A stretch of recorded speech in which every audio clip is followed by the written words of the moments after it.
یقین ندارید که تمام اموالی که در اختیارش هست خمس درش هست.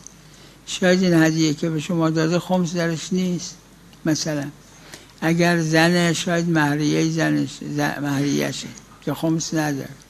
اگه مرد شاید ارث گیرش اومده و اون مورثش خمس بده بوده یا یقینا خمس بده بوده یا روی اصل صحت.